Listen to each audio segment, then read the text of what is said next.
السلام علیکم ویورز، میرا نام عطاء الرحمن اور آپ دیکھ رہے ہیں عطا بخاری یوٹیوب چینل۔ قرآن کریم کی مسلسل ایکسپوزیشن کے سلسلہ میں آج ہم سورہ النساء کی آیت نمبر 38 کی ایکسپوزیشن کریں گے۔ سابقہ آیت میں بات ہو رہی تھی بخل کے اوپر، بخیل لوگوں سے متعلق بات ہو رہی تھی کہ بخل کیا ہے، بخل کرنے والے جو بخیل ہوتے ہیں وہ کرتے کیا ہیں، اس کے اوپر بات ہو رہی تھی۔ تو اس آیت کو سمجھنے کے لیے یہ جو سابقہ آیت ہے اس کا لیکچر آپ ضرور سنیں، یہ آپس میں منسلک ہیں، جڑے ہوئے ہیں، کیونکہ اس آیت کے اندر جو بات ہو رہی ہے وہ انہی لوگوں کے متعلق بات ہو رہی ہے کہ وہ لوگ جو بخل کرتے ہیں اور لوگوں کو بخل کرنے کا حکم دیتے ہیں اور وہ چھپاتے ہیں جو اللہ نے انہیں اپنے فضل سے دیا ہے، تو ان کے لیے، ایسے کفار کے لیے ذلت آمیز عذاب اللہ نے تیار کر رکھا ہے۔ یہ پچھلی آیت میں بات ہو گئی تھی، اس کے اوپر ہم نے پوری آپ کو وضاحت دی تھی، تو اس کو ذرا دوبارہ آپ سن لیں تاکہ اس آیت کو سمجھنے میں آسانی ہو۔ اب ہم شروع کرتے ہیں آیت نمبر 38۔ تو انہی لوگوں سے متعلق آگے مزید بات ہو رہی، کیا یہ رہا ہے کہ وَالَّذِينَ يُنْفِقُونَ أَمْوَالَهُمْ رِيَاءَ النَّاسِ، اور وہ لوگ جو اپنے اموال لوگوں کو دکھانے کے لیے خرچ کرتے ہیں، دلی طور پر خرچ نہیں کرتے، لوگوں کو دکھانے کے لیے خرچ کرتے ہیں۔ ان کے پیش نظر انسانیت کی فلاح نہیں ہوتی، اپنا مفاد ہوتا ہے۔ لوگ یہ سمجھیں کہ یہ بہت سخی ہے، یہ بڑا رئیس ہے، یہ بڑا لوگوں کا ہمدرد ہے، اس نے اتنے لنگر خانے کھولے ہوئے ہیں، یہ اتنے لوگوں کو، یتیموں کو، مسکینوں کو کھانا کھلاتا ہے، یہ چیزیں ہیں، یہ دیگے پکا کر بانٹتا ہے۔ اس سے کیا ہوتا ہے، لوگوں کے اندر اس کی مقبولیت بڑھتی ہے۔ جب لوگوں کے اندر اس کی مقبولیت بڑھتی ہے تو ایکچولی اس کی پاور میں اضافہ ہو رہا ہوتا ہے، وہ پھر اس مقبولیت سے پاور حاصل کرتا ہے، قوت حاصل کرتا ہے، اور پھر آہستہ آہستہ وہ یوں کہہ لیں کہ جیسے مثال کے طور پر الیکشن کے لیے اپنے آپ کو تیار کر لیتا ہے، اس میں کھڑا ہو جاتا ہے، پھر وہ سرکاری عہدہ حاصل کر لیتا ہے، کوئی ایم این اے بن جاتا ہے، ایم پی اے بن جاتا ہے، وزیر بن جاتا ہے، یعنی پالیٹکس میں حصہ لے کے پھر وہ اپنے کاروبار کے لیے، اس کو کاروبار کو بہت زیادہ ترقی دینے کے لیے وہ پاور میں آ جاتا ہے، اور پھر اس کو کوئی پوچھنے والا نہیں ہوتا کہ یہ جو بلیک منی ہے یہ کہاں سے آئی، یہ جو تم ذخیرہ اندوزی یا ہولڈنگ کر رہے ہو یہ تم نے کیسے کر لی۔ پھر وہ کوئی نہیں اس کو پوچھ سکتا، کوئی ادارہ اس کے اوپر ہاتھ نہیں ڈال سکتا، کیونکہ وہ خود حکومت میں بیٹھے ہوتے ہیں ایسے لوگ، آپ پھر ان کو کچھ بھی نہیں کہہ سکتے۔ کوئی احتساب کا ادارہ، کوئی عدالت انہیں پھر کچھ نہیں کہہ سکتی، پولیس، انتظامیہ سب ان کے سامنے بے بس ہوتی، جتنے بھی احتساب کے ادارے بنائے ہوتے ہیں، لا اینڈ آرڈرز کو مینٹین کرنے والے سب بے بس ہو جاتے ہیں۔ یہ لوگوں کو دکھاوے کے لیے جو لوگ مال خرچ کرتے ہیں وہ یہ کرتے ہیں۔ قرآن کریم میرٹ کو سامنے رکھتا ہے، میرٹ ہونا چاہیے، تو جو لوگ میرٹ کا خیال رکھتے ہیں وہ ان کا مقصد یہ نہیں ہوتا کہ وہ لوگوں کو دکھاوے کے لیے لوگوں کے اوپر مال خرچ کرے، کچھ چند دیگے پکا دی، کوئی لنگر خانے کھول دیے، یہ نہیں، کوئی عطیہ دے دیا، پھر اس کے ساتھ کوئی تصویر بنوا دی، یا کوئی پریس کانفرنس، پریس ریلیز میں دے دیا اس کو، تاکہ اس کی پبلسٹی ہو اور پھر اس بنیاد پر وہ حکومت میں آ جائیں، حزب اقتدار میں آ جائیں۔ تو یہ ایک ہتھ کنڈے ہوتے ہیں، اپنے جتنے بھی وہ یوں کہہ لیں اپنے کارٹل انہوں نے بنائے ہوتے ہیں، ذخیرہ اندوز ادارے بنائے ہوتے ہیں ذخیرہ اندوزی کرنے والے، ان کو بڑھاوا دینے کے لیے تو یہ کیا جاتا ہے کہ دکھاوے کے لیے کچھ مال خرچ کیا جاتا ہے۔ آپ یہ دیکھیں کہ جو شخص ایک سال میں کروڑوں اربوں روپے کما رہا ہو، وہ اگر چند چاولوں کی دیگیں پکا کر کھلا بھی دیتا ہے تو اس کے لیے کیا مشکل ہے؟ کاروبار ہے نا، آپ کچھ لگائیں گے تو کاروبار آگے بڑھے گا۔ تو وہ بھی اس کو ایک یوں کہہ لیں ایک کاروباری خرچہ سمجھتے ہیں، ایکسپینڈیچر میں لے کر آتے ہیں کہ یہ اتنے ایکسپینڈیچر اگر ہم کر دیں، اگر ایک سال میں ہم نے فار ایگزامپل 10 لاکھ کے ایکسپینڈیچر کیے ہیں، لوگوں کو کھلایا پلایا، تو اس سے کیا ہوگا کہ ہمیں اتنے کروڑوں کا یا اربوں کا فائدہ ہو جائے گا، اور ہوتا ہے ان کو۔ قرآن کریم اس سے منع کرتا ہے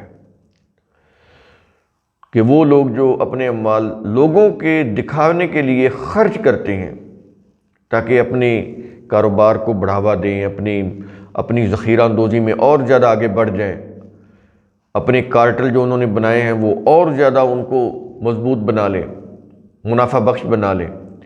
تو ایسے لوگوں کے متعلق قرآن کریم کیا کہہ رہا ہے؟ کیا یہ رہا ہے کہ وَلَا يُؤْمِنُونَ بِاللَّهِ، اور نہ وہ اللہ پر ایمان لاتے ہیں۔ ظاہر ہے ان کا اللہ پر ایمان لانے کا مطلب کیا ہے؟ اللہ کے قوانین کے اوپر ایمان لانا، اللہ کے قوانین کو حق سمجھنا کہ ان کو فالو کرنا ہے۔ اب وہ اللہ کے قوانین کو فالو تو نہیں کر رہے۔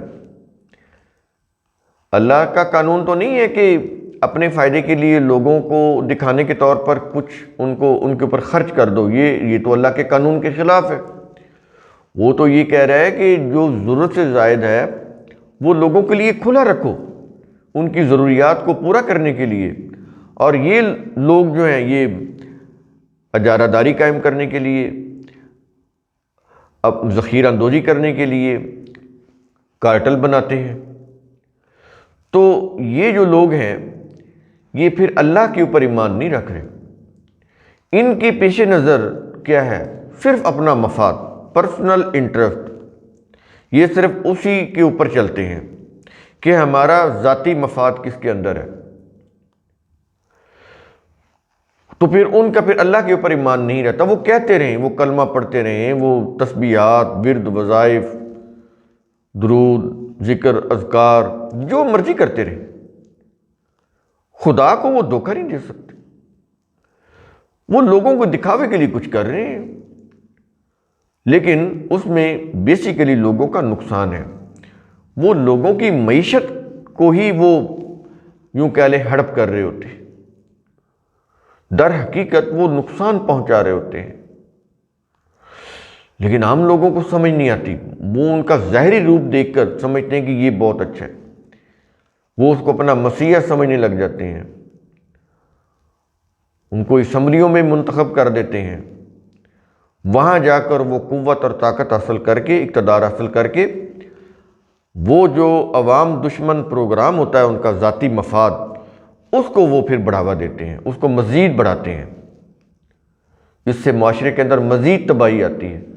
تو ایسے لوگوں کے متعلق کہہ رہا ہے کہ ان کا اللہ کے اوپر ایمان نہیں ہے، وہ اللہ پر ایمان نہیں لاتے۔ اور آگے کہہ رہا ہے وَلَا بِالْيَوْمِ الْآخِرِ، اور نہ وہ یوم آخر پر ایمان لاتے ہیں۔ ظاہر ہے جب ان کا اللہ کے اوپر ایمان نہیں ہے تو ان کا یوم آخر یعنی قیامت کے دن کے اوپر کیسے ایمان ہو سکتا ہے؟ اگر ایمان ہوتا تو وہ یہ کچھ نہ کرتے۔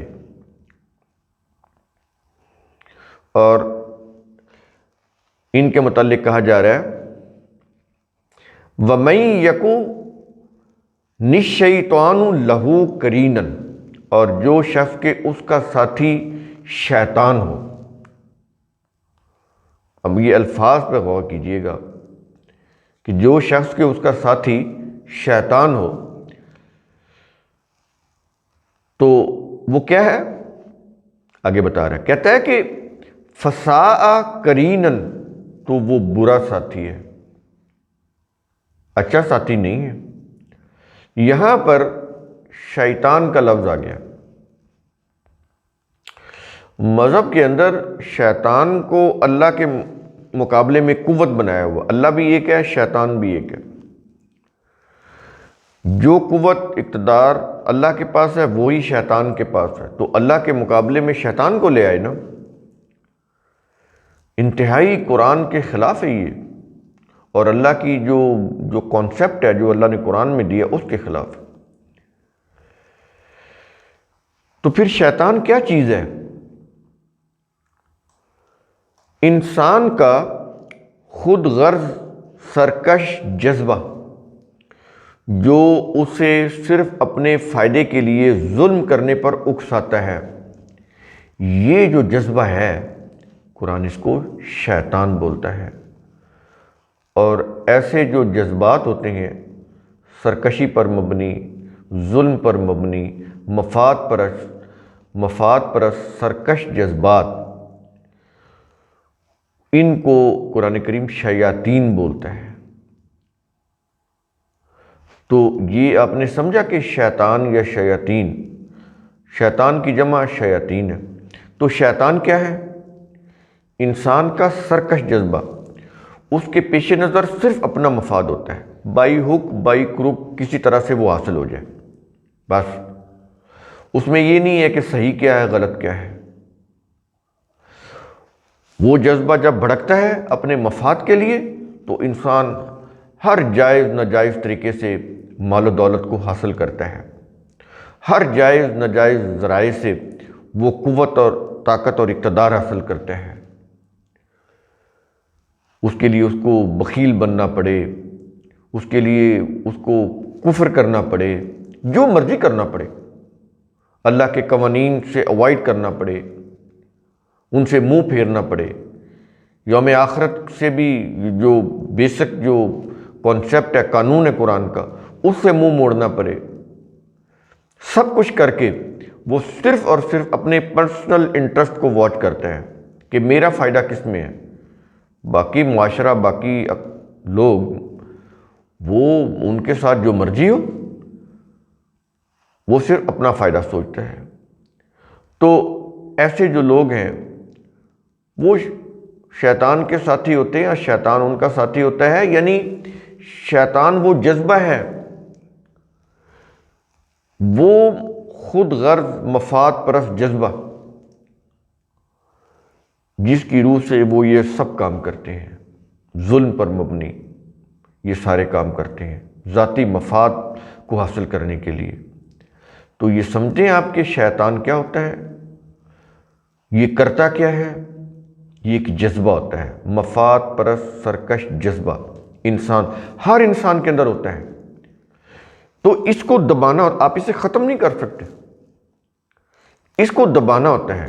جب آپ اس کو دبائیں گے تو پھر کیا ہوگا، تخریبی قوتیں دبیں گی، اور اس سے پھر کیا ہوگا، تعمیری قوتیں ان کے اوپر غالب آئیں گی۔ اس سے پھر انسان اپنی صلاحیتوں کی ڈیولپمنٹ کرے گا، آگے بڑھے گا، بہتری کے کام کرے گا۔ اگر اس نے اپنے جذبات کو اپنا خدا بنا لیا، ان سے وہ دب گیا، تو اس سے پھر جو سرکش قوتیں ہوتی ہیں، تخریبی قوتیں ہوتی ہیں، وہ سر ابھارتی ہیں، وہ ڈومیننٹ ہو جاتی ہیں، اور تعمیری قوتیں دب جاتی ہیں، جس سے پھر انسان ظلم فساد کرتا چلا جاتا ہے۔ قرآن کریم کا اصول ثم تتفکروا، اس کی روح سے آپ خود بھی سوچا کریں، سمجھا کریں، غور و فکر کیا کریں۔ شکریہ۔